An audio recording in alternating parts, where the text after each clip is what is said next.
ጤና ይስጥልን አድማጭ ተመልካቾቻችን ግንቦት 12 2018 ዓ.ም ዕለታዊ መረጃዎችና ዘገባዎችን ይዤ መጥቻለሁ። መረጃና ዘገባዎችን እየተከታተላችሁ አብራችሁ እንድትቆዩ ነው በአክብሮት የምጋብዛችሁ። በዚህ ሰዓት እንደተለመደው ወታደራዊ፣ ፖለቲካዊ፣ ዲፕሎማሲያዊ እንዲሁም ደግሞ ዝርዝር የግንባር መረጃዎችን የተመለከቱ አዳዲስ መረጃዎችን ወደ እናንተ አደርሳለሁ። በኢትዮጵያና ሱዳን ድንበር አካባቢ አዳዲስ መረጃዎች አሉ። ከዚህ ጋር በተያያዘ በሁመራ እስከ ምዕራብ አርማጭሆ አቦጤርና ሰላምበር ተብሎ የሚጠራው አካባቢ ድረስ የሱዳን ጦር አዳዲስ ወታደራዊ መስመሮችን እየዘረጋ ሲሆን በቤንሻንጉልና በብሉ ናይል ግዛት ደግሞ አዳዲስ መረጃዎች አሉ። እነዚህን ጨምሮ በኢትዮጵያና ሱዳን ድንበር አካባቢ ያሉ የ24 ሰዓት ወታደራዊ የድንበር መረጃዎችን አደርሳችኋለሁ። እየተከታተላችሁ አብራችሁ እንድትቆዩ ነው በአክብሮት የምጋብዛችሁ። ከዚህ ባሻገር በአማራ ክልል በተለያዩ አካባቢዎች የተደረጉ ያሉ የደፈጣ ጥቃቶች፣ የከበባ ጥቃቶች፣ የግንባር ውጊያዎችና ተዛማጅ ወታደራዊ ስምሪትና መረጃዎችን በተመለከተ የ24 ሰዓት አጫጭር መረጃዎችን በዚህ ሰዓት ወደ እናንተ አደርሳለሁ። ከዚህ ጋር በተያያዘ እንደዚሁ አገር አቀፍ አጠቃላይ ወታደራዊ፣ ፖለቲካዊ፣ ዲፕሎማሲያዊ ትኩስና አዳዲስ መረጃዎችን አደርሳችኋለሁ። እየተከታተላችሁ አብራችሁ እንድትቆዩ ነው በአክብሮት የምጋብዛችሁ። በዚህ ሰዓት እንግዲህ ያስኳቸውን መረጃዎች በተለያዩ አካባቢዎች በተለይ በኦሮሚያ ክልል በአዋሳኝ ባሉ የኢትዮጵያ ብዙ ክልሎች በተደጋጋሚ ግጭቶች ይቀሰቀሳሉ። ይህ እንግዲህ ከባህል ከኋላ ታሪክ ጋር ከመጣ ተያያዥ ታሪክ ጋር የሚገናኝ ነው። ሌሎቹን በመጨፍለቅና በወረራ በመያዝ የጉድፍቻ ፖለቲካ የመመስረት አሁን ደግሞ በትጥቅና በዘመናዊ ጦር መሳሪያ በመታገዝ የሚደረጉ እንቅስቃሴዎች ናቸው። ከዚህ ጋር በተያያዘ በሲዳማ ክልልና በኦሮሚያ ክልል አዋሳኝ አካባቢዎች ያለውን ግጭት የተመለከተ መረጃ እንዲሁም በኦሮሚያ ክልል በተለይ በአባይ ሸለቆ አቅራቢያ ባሉ የሰሜን ሸዋ አካባቢዎች በአማራ ተወላጆች ላይ የደረሰውን ጭፍጨፋ ከዚህ ጋር በተያያዘ በዋናው መንገድ ከአዲስ አበባ ደብረ ማርቆስ፣ ባህር ዳር፣ ጎንደር በሚወስደው መንገድ ላይም እንደዚሁ መንገደኞች እንደወትሮ ታግተዋል። እነዚህን ጨምሮ የተለያዩ መረጃዎችን በዝርዝር አደርሳችኋለሁ። ቤንሻንጉል ክልልን ወደ ኦሮሚያ ክልል ከፊሉ እንዲሁም ደግሞ ከፊሉን በፌዴራል ጸጥታ ስር ለማስተዳደር እንቅስቃሴዎች መጀመራቸውንም የሚገልጹ መረጃዎች አሉ። በኢትዮጵያና ሱዳን ድንበር አካባቢ ያለውን ውጥረት ተከትሎ የክልሉ የጸጥታ ኃይል ያለው አመኔታ እዚህ ግባ የሚባል ባለመሆኑ ሽመልስ አብዲሳ ወደ አሶሳ ከተማ ትላንትና ሄዶ ነበረ። ይህንን ተከትሎ አዳዲስ መረጃዎች እየወጡ ነው የሚገኙት። እንግዲህ አብዛኛውን አካባቢ ወደ ኦሮሚያ፣ ሌላውን ደግሞ በፌዴራል አድርጎ በኮማንድ ፖስት ለማስተዳደር እንቅስቃሴዎች አሉ በሚል የክልሉ ተወላጅ ፖለቲከኞች፣ ታጣቂዎች እና እንዲሁም ደግሞ ጉዳዩን የሚከታተሉ አካላት ተቃውሞ እያቀረቡ ነው የሚገኙት። ይሆናል አይሆንም የሚለውን አብረን የምናየው ይሆናል። ሽመልስ አብዲሳ ግን ወደ አካባቢው ጉብኝት አድርጎ ከሱዳን አንጻር ታጣቂና ተጨማሪ ሚሊሻ ወደ ክልሉ ለማሰማራት ከፌዴራል መንግስት ባሻገር ከክልሉ ባለስልጣናት ጋር መነጋገሩን ነው መረጃዎች የሚገልጹት። ያው በክልል ደረጃ የሚሊሻ ምልመላ፣ የአድማ ብተናና የክልሉ የጸጥታ ኃይል የተጠንቀቅ ጥሪ እንዲሁም ደግሞ የክተትና ወደ ግንባር እንቅስቃሴ ታዟል። ከዚህ አንጻር እንግዲህ ካለው ሁኔታ አንጻር እነ ሽመልስም ተጨማሪ የክልላዊ ጸጥታ ኃይል በሌላ ክልል ውስጥ ለማሰማራት እና ዓለም አቀፍ ድንበሮችን ለመጠበቅ እንቅስቃሴ እያደረጉ ነው። ይህንን በተመለከተ እንግዲህ ከአካባቢ የተለያዩ መረጃዎች እየወጡ ነው የሚገኙት። ከተለያዩ አካባቢዎች ሀሳብ አስተያየቶችን፣ ጥቆማዎችን አድርሳችሁኛል። በእጅጉ ነው የማመሰግነው። የተለያዩ ሀሳብ አስተያየቶችን አድርሳችኋል።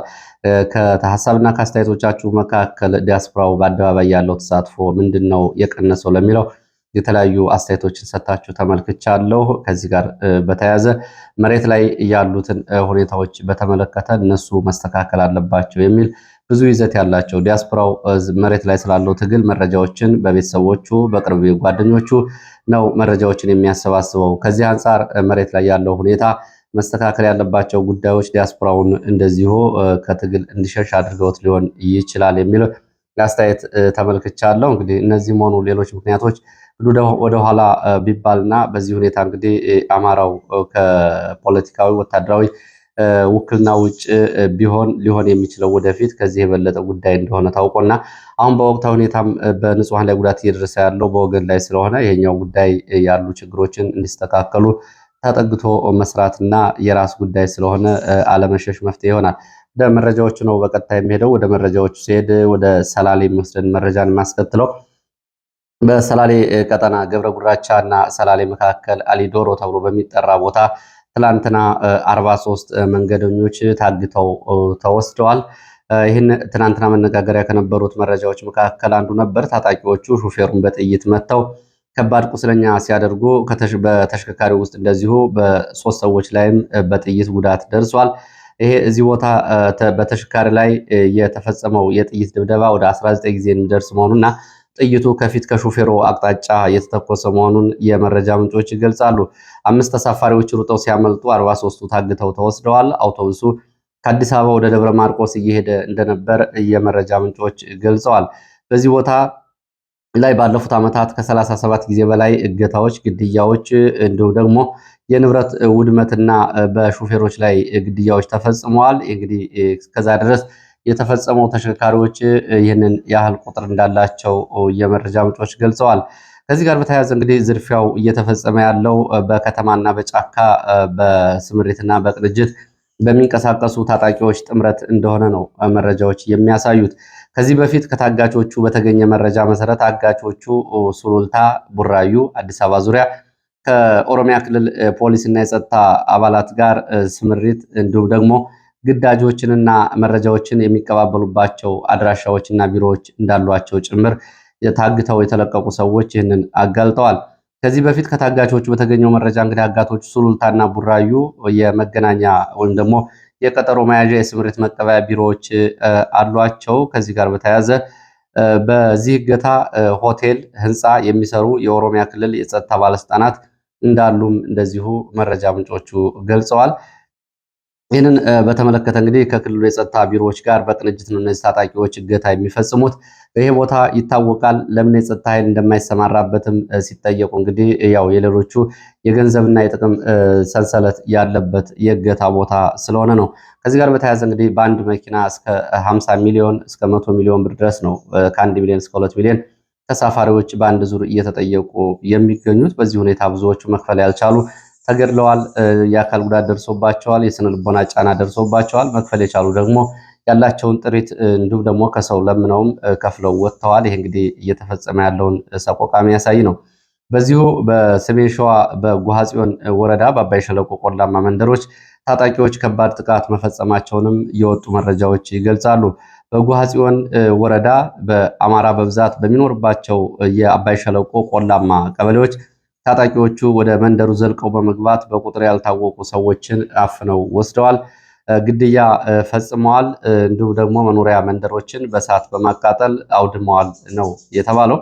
በቁጥር ያልታወቁ ሰዎች እንደዚሁ ታፍነው ተወስደዋል፣ ተገድለዋል ከሚለው ባሻገር አካባቢ መንደሮች ሲቃጠሉ አካባቢው በጭስ ታፍኖ ይታይ ነበር ብለዋል የመረጃ ምንጮቹ። ታጣቂዎቹ ይህንን ጥቃት የሚፈጽሙት ልክ ከላይ መኪና እንደሚታገተው ከመደበኛ የአካባቢው አስተዳደር ጋር በመቀናጀት እንደሆነ ነው ያስታወቁት። ለዚህ ደግሞ ማሳያ በሚል የመረጃ ምንጮች የገለጹት አማራው ቀደም ብሎ በኃይል ትጥቅ እንዲፈታ በመደረጉ ለጥቃት ተጋላጭ እንዲሆን በመደረጉ እና ታጣቂዎቹ ከዚህ በፊት ደፍረው የማይንቀሳቀሱባቸው ቀበሌዎች አማሮ ገበሬዎች ትጥቅ መፍታታቸውን ተከትሎ አሁን ገበሬውን በኃይል እንደዚሁ ጥቃት ሊፈጽሙበት ችለዋል።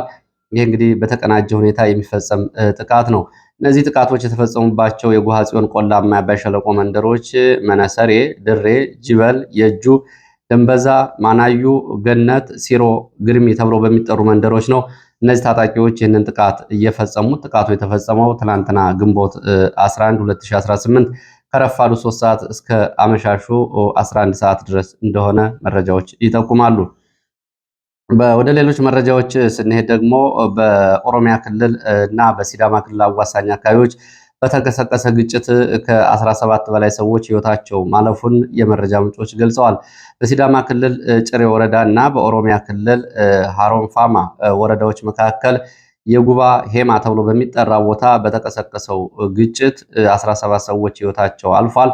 ግጭቱ የተቀሰቀሰው የኦሮሚያ የልዩ ኃይል እና የሚሊሻ አባላት ገበያ ላይ በነበሩ የሲዳማ ተወላጆች ላይ በመተኮስ 7 ሰዎችን መግደላቸውን ተከትሎ ነው።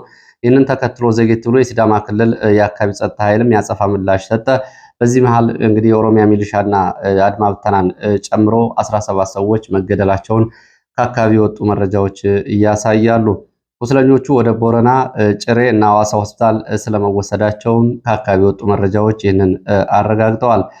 በዚህ ምክንያት እንግዲህ በሁለቱ ክልሎች ተደጋጋሚ ግጭቶች ባለፉት 5 ዓመታት በዚህ ቀጠና የጸጥታና የሚሊሻ ሰዎችን ጨምሮ ቁጥራቸው በውል ያልታወቁ ሰዎች ስለመሞታቸው መረጃዎች ያሳያሉ። ዛሬ ግጭቱ እየቆመ ሲሆን ፌዴራል ፖሊስና መከላከያ ወደ አካባቢው ስለመንቀሳቀሱ የወጡ መረጃዎች ያሳያሉ። በነገራችን ላይ ሽመልስ አብዲሳ ጋር አዋሳኝ ክልል ሆነው ጥቃት ያልተከፈተባቸው ዘመቻ ያልተደረገባቸው በህገወጥና እንዲሁም ደግሞ በህጋዊ ሁኔታ ወረራ ያልተፈጸመባቸው ዞኖች፣ ክልሎች የሉም። ጉራጌ ዞን ከውስጥ ባለ የብሔር ጥያቄ እንዲሁም ደግሞ በሸኔ ታጣቂዎችና በመደበኛ ታጣቂ፣ ቤንሻንጉል ያው እንደሚታወቀው፣ ጋምቤላ እንደሚታወቀው፣ ሌሎቹ የደቡብ ክልሎች እስከ አርባ ምንጭ ድረስ ያሉት አካባቢዎችና የዲላ ቀጠናን ጨምሮ ሲዳማ ክልል፣ ሶማሌ ክልል፣ አፋር ክልልን፣ አዋሽና አካባቢን ጨምሮ በህገወጥ ታጣቂዎች በክልሉ በሚደገፉ ታጣቂዎች ስምሪት ይሰጣል። እነሱ ያፈናቅላሉ። ከዛ በኋላ ሌላው ሄዶ መሬቱን እንዲይዝና ወደ ክልሉ እንዲጠቃለል ይደረጋል። ይሄ ስልታዊ ሁኔታ ነው። በአዲስ አበባ ደግሞ ዙሪያ ያለው ደግሞ ከዚህም እየከፋ ነው። ያው ህግና ስርዓትን መሰረት አድርገን በሚል ህዝቡን የድሃ ድሃ አድርገነዋል በሚል ነው ይህንን እያደረጉ ያሉት በሁሉም አካባቢዎች። ከኦሮሚያ ክልል ጋር የማይዋሰነው ትግራይ ክልል ብቻ ነው እንግዲህ ከዚህ ሁኔታ ሩቅ ሆኖ የሚገኘው። ወደ ሌሎች መረጃዎች ሲሄድ ወደ ምዕራብ ኢትዮጵያ ውጥረት ወዳልተለየው የምዕራብ ኢትዮጵያ ቀጠና የሚወስደን መረጃ አስከትላለሁ። በምዕራብ ኢትዮጵያ አሶሳ ቀጠና የኢትዮጵያ መከላከያ ሰራዊት ዋና ማዘዣ ካምፑን ለቆ ወጥቷል። በኢትዮጵያና ሱዳን ድንበር ከተማ ኩርሙክ በአልቡርሃን ጦር የሚፈጸመው የአየር ጥቃት እንደቀጠለ ነው። የአየር አሰሳና ቅኝትም እንደቀጠለ ሲሆን ከተማውን ለቀው የወጡት በኢትዮጵያ መከላከያ ሰራዊት ወደ ኋላ አፈግፍጓል። የአየር ጥቃቱን በመስጋት እንደሆነ ነው የተገለጸው። በኢትዮጵያ በኩል 7000 በላይ ሰዎች ሲፈናቀሉ፣ በሱዳን በኩል ደግሞ ከኩርሙክ እስከ ብሉናይል ትልልቅ ከተሞች ድረስ እስከ 70,000 የሚደርሱ ሰዎች መፈናቀላቸውን ዓለም አቀፍ ሚዲያዎች ዘግበዋል። ይህ በእንዲህ እንዳለ እንግዲህ የኢትዮጵያ ጦር ሰራዊት ዋና ካምፑን ለቆ ወደኋላ ወጥቷል። በተከታታይ ካለው የአየር ጥቃትና የሱዳን ጦር ወደ ቀጠናው መጠጋት ጋር በተያያዘ ሰራዊቱ ኩርሙክ ከተማ የነበረውን የድንበር ከተማ ነች፣ ይችን ኬላ ለቆ ወደኋላ ወጥቷል። በዚህ ሰዓት የኢትዮጵያ ሰራዊት ወደኋላ ወደ ኢትዮጵያ መሬት ገባ ብሎ ወደሚገኝ ሆርዘብ ተብሎ ወደሚጠራ ጊዜያዊ ካምፑን ቀይሮ አፈግፍጓል። ኩርሙክ ከተማ የነበሩ የአርኤስኤፍ እንዲሁም ደግሞ የሱዳን ህዝብ ነጻነት ንቅናቄ የሚባሉት ኃይሎች እንደዚሁ ኩርሙክ ከተማን ለቀው ወጥተዋል። ባዶ ከተማ ሆናለች ኩርሙክ። አልቡርሃን እንደዚሁ በየቀኑ የአየር ጥቃት እና የአልቡርሃን 4ኛ ክፍለ ጦር ብርጌድ 16 ተብሎ የሚጠጋው ወደ አካባቢው ውጊያ እያደረገ መጠጋቱንም የመረጃ ምንጮች ገልጸዋል። የሱዳን ጦር በዚህ ቀጠና 2 ወሳኝ ቦታዎችን መቆጣጠሩ ሲገልጽ፣ አርኤስኤፍም በተመሳሳይ ይህንን እያለ ነው የሚገኘው። ከዚህ ጋር በተያያዘ እንግዲህ እነ ሽመልስ አብዲሳ ወደ ቤንሻንጉል ክልል ከኦሮሚያ ክልል የጸጥታ ኃይል ድጋፍ ለማሰማራት እንደዚሁ እንቅስቃሴ እያደረጉ መሆናቸው ተገልጿል። ይሄ በክልሉ ጣልቃ ገብነት በሚል ተቃውሞ እየቀረበበት ነው የሚገኘው። ያም ሆኖ እንግዲህ ግን እነ ሽመልስን ከማሰማራት የሚያግዳቸው ያለ አይመስልም። ይህ በእንዲህ እንዳለ ደግሞ የሱዳን ፈጥኖ ደራሽ ኃይሉ 3ኛው ቁልፍ የግንባር ወታደራዊ አዛዥ የሚባለው ሰው አርኤስኤፍን ጥሎ ወጥቷል። ይህም በአንድ ሳምንት አርኤስኤፍን ጥለው የወጡ ቁልፍ ወታደራዊ አዛዦችን ቁጥር 7 ያደርሰዋል። አርኤስኤፍ ወይም ደግሞ መሐመድ ደጋሎ ጦር ውስጣዊ ወታደራዊ ችግር ውስጥ መውደቁን መረጃዎች ያሳያሉ። አሊ ራዚቅን ጨምሮ ሌሎቹ የወታደራዊ አዛዦች ከጀነራል አልቡርሃን ጎን ለመሰለፍ መስማማታቸው ደግሞ ጉዳዩን የበለጠ የከፋ ያደርገዋል። ሌሎች ራሳቸውን አግለዋል። አንዳንዶች ደግሞ ከአልቡርሃን ጎን ሆነው እንደገና ጀነራል መሐመድ ደጋሎን ጦር ለመውጋት እንቅስቃሴ እያደረጉ ነው የሚገኙት። በሱዳን ባለው የጃዙር እና የቀጥታ ጦርነት አርኤስኤፍ በኃይል የሚበታተን ከሆነና የሚሸነፍ ከሆነ ከአብይ አህመድ መንግስት ጋር ቀጥታ ግንኙነት ያለው ሽንፈት ነው የሚሆነው። ይህንን ባጭሩ ስንመለከት በሱዳን ውስጥ ባለው ሁኔታ ግብጽ በፊት አውራሪነት የምታስተባብረው ከህወሓት እስከ አስመራ ድረስ ያለው ኃይል ከአልቡርሃን ጎን ነው። አልቡርሃን ደግሞ በኢትዮጵያ ትጥቅ ትግል የሚያደርጉ የሚንቀሳቀሱ ታጣቂዎችን ይደግፋል፣ ያደራጃል በአብይ ላይ ማለት ነው። አብይ ደግሞ ከዩናይትድ አረብ ኤሚሬትስ ጋር በመሆን አልቡርሃን ጋር እየተዋጋ የሚገኘውን የሱዳን ፈጥኖ ደራሽ ኃይል እንዲሁም ደግሞ የሱዳን ነጻነት ንቅናቄና አላያንስ ወይም ደግሞ ትብብር የሚባለውን ቡድን ይደግፋሉ። ይሄ እንግዲህ የጀነራል መሐመድ ደጋሎ ጦር የሚሸነፍ ከሆነ ግብጽ በሱዳኑ የጃዙር ጦርነት የበላይነቱን ትወስዳለች። ከዚህ ጋር በተያያዘ እንግዲህ ከናይል ከአባይ ፖለቲካ ጋር በተያያዘ ግብጽ የምትደግፋቸው ቡድኖችና ከአብይ አህመድ ጋር ጦርነት እያደረጉ ያሉ ቡድኖች ወደፊት የመምጣት እድላቸው እንግዲህ ሰፊ ነው የሚሆነው። ይህ እንግዲህ የሱዳን ጦር በኢትዮጵያ ውስጥ ያለውን አጠቃላይ ወታደራዊና ፖለቲካዊ ሁኔታ እንዴት ተጽዕኖ እንደሚያሳርፍበት የሚያሳይ መረጃ ነው። ለማንኛውም እንግዲህ 7 ወታደራዊ አዛዦች በአንድ ሳምንት ጥለውት የወጡት የአርኤስኤፍ ቀጣዮቹ ጊዜያት አብረን የምናያቸው ይሆናል። ወደ ተከዜ ቀጠና የሚወስደን መረጃ ላስከትል። በተከዜ ቀጠና ደግሞ ከተለያዩ አርሚዎች የተውጣጡ የህወሓት ታጣቂዎች ከግዳጅ ቀጠናቸው በመውጣት ወደ ጠለምት በመሻገር እየጠፉ መሆናቸውን የወጡ መረጃዎች ይገልጻሉ። ታጣቂዎቹ በቡድንና በተናጠል በመሆን ነው ከግዳጅና ከስምሪት ቀጠና እየወጡ ያሉት። ታጣቂዎቹ ተከዜን ተሻግረው አቀባበል ይደረግላቸዋል። አንዳንዶቹ ወደ አዲስ አበባ ይሸኛሉ። አንዳንዶቹ ደግሞ በዚሁ ቀጠና ከሚገኘው የነጌታቸው ኃይል ጋር የትግራይ ሰላም ኃይል ወይም ደግሞ ትግራይ ፒስ ፎርስ ተብሎ ከሚጠራው ኃይል ጋር ጥምረት ያደርጋሉ። ሰሞኑን አርሚ 37 ተብሎ ከሚጠራው ታጣቂና ከሌሎቹ አርሚዎች የተውጣጡ በርካታ ታጣቂዎች ወደዚህ ቀጠና ከርተዋል ነው የተባለው። ከዚህ ጋር በተያያዘ ታጣቂዎቹን ለማስኮብለል የተዋቀረ ቡድን መኖሩንም የመረጃ ምንጮች ገልጸዋል። ታጣቂዎቹን የሚያስኮበልለው ቡድን ከቀድሞ የጦር አዛዦች ከአዲስ አበባ እስከ ትግራይ የተለያዩ ግንባሮች ድረስ መዋቅር የዘረጋ ሲሆን በእነዚህ በጠለምት፣ በዋግኽምራ፣ በአፋር፣ በወልዲያና በአካባቢው እነሱን ታጣቂዎቹን ከርተው የመጡ ታጣቂዎችን የሚቀበሉ ኮሚቴዎች እያደራጀ እንደሆነ ነው የተገለጸው። ይህ በእንዲህ እንዳለ ደግሞ በትግራይ ከተሞች ዳግም የወጣቶች አፈሳና ገፈፋ ተጠናክሮ ቀጥሏል። በዛሬው ዕለት መቀሌን ጨምሮ በተለያዩ የትግራይ ከተሞች በርካታ ወጣቶች እየታፈሱ ወደ ወታደራዊ ማሰልጠኛዎች እየተወሰዱ ነው። የቀድሞ ተሰናባች ታጣቂዎችና ሚሊሻዎችም እንደዚሁ በአስቸኳይ ወደ ካምፖችና ወደ ክተት ጥሪዎች እንዲገቡ እንደዚሁ እንቅስቃሴ እየተደረገ ነው። ከዚህ ጋር በተያያዘ በትግራይ እንደዚሁ ሌላ አዲስ ትዕዛዝ ተላልፏል። በትግራይ የሚገኙ ትምህርት ቤቶች ግንቦት 30 ከ2 ሳምንት በኋላ ትምህርት እንዲያጠናቅቁና ቀደም ብለው እንደዚሁ ትምህርት ቤቶች እንዲዘጉ ውሳኔ ተላልፏል ነው የተባለው። ይሄ የሆነው ክረምቱ ከመግባቱ በፊት በነ ደብረጽዮን የሚመራው የህወሓት ኃይል ጦርነት ለማድረግ ላለው ዝግጅት ትምህርት ቤቶች በቅድሚያ እንዲዘጉ ትዕዛዝ ሰጥቷል። ይህ እንግዲህ ከዚህ ጋር በተያያዘ ከክረምቱ በፊት የጦርነት ዝግጅቶች ማሳያ ተደርጎ ጉዳዩ እየተወሰደ ነው የሚገኘው። ወደ ሌሎች መረጃዎች ሲሄድ ደግሞ ወደ ጎንደር ቀጠና የሚወስዱን መረጃዎች አስከትላለሁ። በጎንደር ወረታ ከተማ ዙሪያ በሁለት ቦታዎች በተፈጸመ የደፈጣና የግንባር ውጊያ እንዲሁም ደግሞ ይህንን ተከትሎ በተቀሰቀሰ ውጊያ በወረታ ከተማ አቅራቢያ በርካታ አካባቢዎች ትላንትና በቡድን መሳሪያ የታገዘ ውጊያ ነበረ።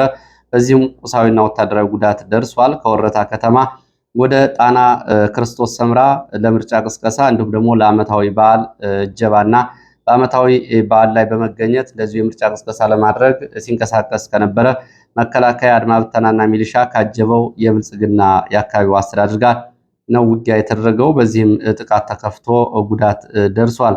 ይህንን ተከትሎ ነጭ አፈር ተብሎ የሚጠራው አካባቢ የተፈጸመውን ጥቃት ተከትሎ ተጨማሪ ኃይል ለድጋፍ ከሐሙሲት እና ከጉማራ ሲንቀሳቀስ ጉማራ አቅራቢያ እንደዚሁ የደፈጣ ጥቃት ተፈጽሟል።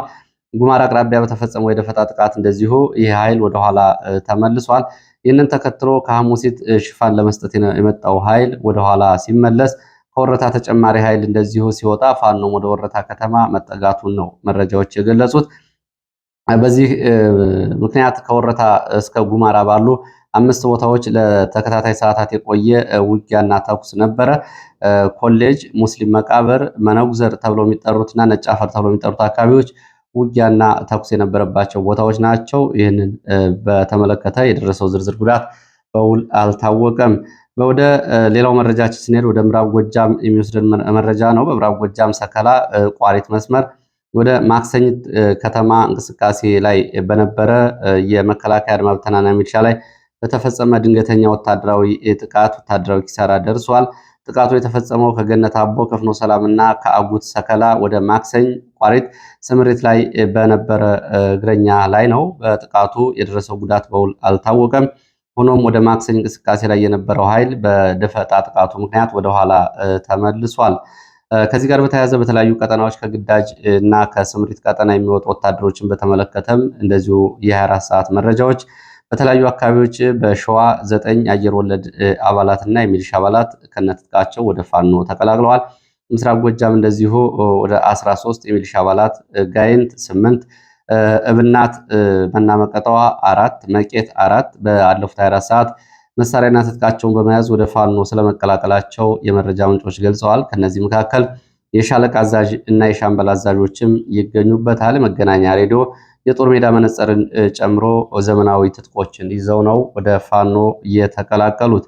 ወደ ጎንደር ስንመለስ በወገራ ወረዳ ወርቀ ደሞ ተብሎ በሚጠራ ቦታ ገደብዬ ከተማ አቅራቢያ አመሻሹን በጥበቃና ኬላ ላይ በነበሩ የሚሊሻና የመከላከያ አባላት ላይ ድንገተኛ ጥቃት መፈጸሙን የወጡ መረጃዎች ይገልጻሉ።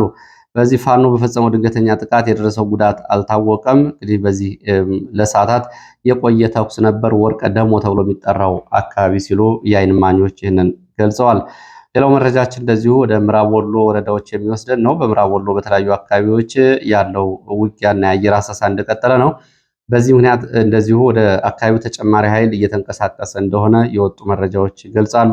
እንደ መረጃ ምንጮቹ ከቦረና ሳይንት፣ መካነ ሰላም፣ ለገሂዳ፣ ከለላ አካባቢዎች ተጨማሪ እግረኛ እየተንቀሳቀሰ ነው። ከጊምባና ከደሴ እንደዚሁ ተጨማሪ ኃይል ወደ አካባቢው ስለመንቀሳቀሱ የወጡ መረጃዎች ይገልጻሉ። ከዚህ ጋር በተያያዘ በቦረና ሳይንት በተለያዩ ቀበሌዎች በለገሂዳ እንዲሁም ደግሞ ወግዲ የተለያዩ አካባቢዎች ውጊያዎች እና እግረኛ ስምሪቶች እየተደረጉ እንደሆነ ለማወቅ ተችሏል። የድሮን አሰሳና ቅኝቶችም አሉ። ወደ ሌላው ዲፕሎማሲያዊ መረጃ ነው። የአውሮፓ ህብረት በኢትዮጵያ ላይ ጥሎት የነበረውን የቪዛ እገዳ ሊያነሳ መሆኑን አስታውቋል። የአውሮፓ ህብረት በሰሜን ኢትዮጵያ ጦርነት ወቅትም እንደዚሁ የታገደውን የአውሮፓ ህብረት ድጋፍ ለኢትዮጵያም እንደዚሁ ሊለቅ መሆኑ ተገልጿል። እንግዲህ ከዚህ ጋር በተያያዘ ሰሞኑን አሜሪካም በሰሜን ኢትዮጵያ ጦርነት ወቅት ተጥሎ የነበረ የጦር መሳሪያ ማዕቀብና እንዲሁም ደግሞ የወታደራዊ አዛዦች የጉዞ እገዳን ለማንሳት እንቅስቃሴ እያደረገች እንደሆነ ነው የተገለጸው። ያው እንግዲህ አውሮፓ ህብረትና አሜሪካ ያው ተናበው ነው የሚሰሩት። በተለይ አውሮፓ ህብረት ኢትዮጵያን ወደ አውሮፓ በመሄድ በዛው ይቀራሉ፣ ሂደው አይመለሱም። የሀገሪቱ መንግስት ደግሞ ዜጎቹን ለመቀበል ፈቃደኛ አይደለም በሚል ነበር የቪዛ እገዳውን እና ከዚህ ጋር የተያያዙ ሂደቶችን አጠናክሮና ቁጥጥሮቹን አሳድጎ የነበረው። አሁን እነዚህን ቁጥጥሮች ሊያላላና ሊያነሳ እንደሆነ ታውቋል። ሌላው በኬንያ ያለው አመፅ ሁኔታ በተመለከተ ምስራቅ አፍሪካ በኬንያ የአመፅና ተቃውሞ የተገደሉ ሰዎች ቁጥር 6 ደርሷል። በፖሊስ የተያዙ ሰዎች ደግሞ ቁጥራቸው ከ355 ደርሷል። ተቃውሞና አድማው ዛሬም ለሶስተኛ ቀን በኬንያ አንዳንድ ከተሞች እንደቀጠለ ነው። የኬንያው ፕሬዝዳንት ዊሊያም ሩቶ ከኬንያ ውጭ ይገኛሉ። በምስራቅ አውሮፓ ካዛኪስታን ጉብኝት እያደረጉ እንደሆነ ነው መረጃዎች የሚገልጹት። ይህንን ተከትሎ እንግዲህ በኬንያ በነዳጅ ዋጋ ጭማሪ ምክንያት የተቀሰቀሰው የትራንስፖርት ሰጪ ማህበራት ጥሪ አድማ እንደሚቀጥል ነው እየተገለጸ ያለው። በኬንያ እንግዲህ በአመት 3 ጊዜ የነዳጅ ጭማሪ ሲደረግ በኢትዮጵያ ደግሞ በየወሩ በሚባል ደረጃ በአንድ ዓመት ውስጥ ከ7 ጊዜ በላይ የነዳጅ ዋጋ ጭማሪ ተደርጓል። ወደ ሶማሊያ ስንሄድ ወደ ሶማሊያ ሞቃዲሾ የኳታር አየር ኃይል በአውሮፕላኖች የተጫኑ የጦር መሳሪያዎችን ከቱርክ ወደ ሞቃዲሾ አጓጉዟል። ያው ቱርክ እንግዲህ ሞቃዲሾን እንደ ራሷ ሁለተኛ ግዛት በማየት በጦር ኃይል እየመሰረተች እያቋቋመች ትገኛለች። በትላንትናው ዕለትም የኳታር አየር ኃይል የካርጎ አውሮፕላኖች የጦር መሳሪያዎችን ጭነው ሞቃዲሾ አራግፈዋል። ሌላው ከዩናይትድ አረብ ኤሚሬትስ የተነሱ የጦር አውሮፕላኖች ደግሞ ትላንትና ኢትዮጵያ ደብረ ዘይትና ባህር ዳር አየር ማረፊያዎች የጦር መሳሪያ ስለማራገፋቸው የበረራ ሳተላይት መረጃዎች ያሳያሉ። ይህም እንግዲህ ለአርኤስኤፍ ወይም ደግሞ ለሱዳኑ ፈጥኖ ደራሽ ኃይል የሚደርስ የጦር መሳሪያ እንደሆነ ታውቋል። ከእስራኤል የተነሱ የጦር መሳሪያ የጫኑ አውሮፕላኖችም ወደ ምስራቅ አፍሪካ ኡጋንዳ በረራ ማድረጋቸውን የወጡ መረጃዎች ያሳያሉ። ለዚህ ሰዓት ከተለያዩ አካባቢዎች ማሰባሰብ ወደ እናንተ እንደርሱ ያቀረብኳቸው መረጃዎች እነዚህ ናቸው። ስለተከታተላችሁ በእጅጉ አመሰግናለሁ። አሁንም ሀሳብ፣ አስተያየት፣ ጥቆማ ቢኖራችሁ ጥቆማ @gmail.com በቴሌግራም፣ በዋትሳፕ፣ በሜሴንጀር መልእክትና ጥቆማዎችን ልታደርሱ ትችላላችሁ። ለዚህ ሰዓት የነበሩን አጫጭር መረጃዎች እነዚህን ነው የሚመስሉት። በሌላ ተመሳሳይ መርሃ ግብር በድጋሚ እንገናኛለን። እስከዚያው መልካም ጊዜ